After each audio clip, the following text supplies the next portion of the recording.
Hey, what's going on guys? So in today's video, we're going to go through the steps of how to recover FanDuel app if it is not working.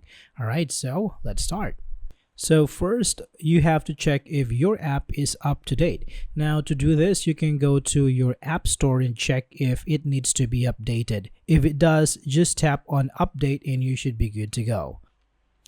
Okay, so if you still have problems after this, what you can do is you can go to your phone settings, you can go to general and iPhone storage and look for FanDuel app.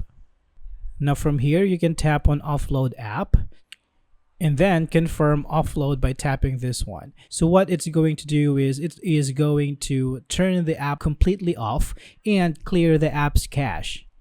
Next, tap on reinstall app. So this is going to uninstall this app from your device and reinstall it so as if you are using a brand new app. So there you have it guys. I hope this is helpful. Thank you for watching and I will see you on the next one.